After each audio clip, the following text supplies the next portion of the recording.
2,500 years ago, in the great city of Rājagaha, the Buddha resided at Veluvana, the Bamboo Grove Monastery. The air there was filled with peace, the rustle of bamboo leaves mixing with the sound of monks reciting the Dhamma. Yet, not far away, lived a man whose heart had never turned towards that peace. His name was Chunda.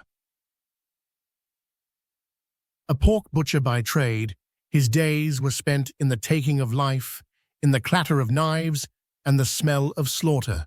He killed pigs with great cruelty. Before slaughter, he tied the animal and beaten with a pole, and when the animal is half dead, he burned the skin with a flaming torch, and he enjoyed the animal's suffering with a narcissistic savagery, all of which are bad karmas. Though the Buddha stayed nearby, Chunda never once offered a flower, a grain of rice, or a word of respect. Not a single act of good merit passed from his hands.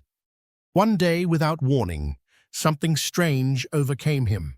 A fever gripped his mind, and before his eyes, the fires of the realms of suffering rose like a dreadful vision.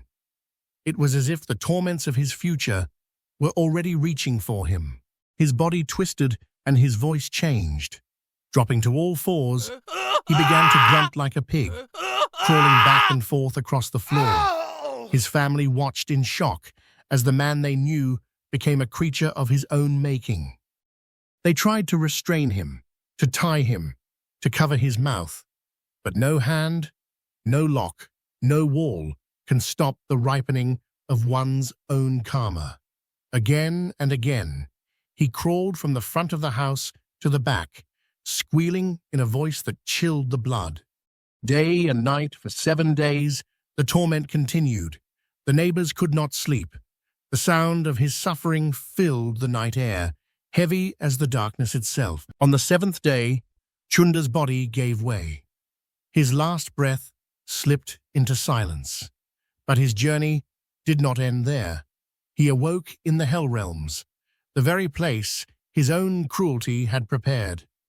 When the monks heard of the closed house and the strange sounds, they wondered aloud if Chunda had been preparing a great feast.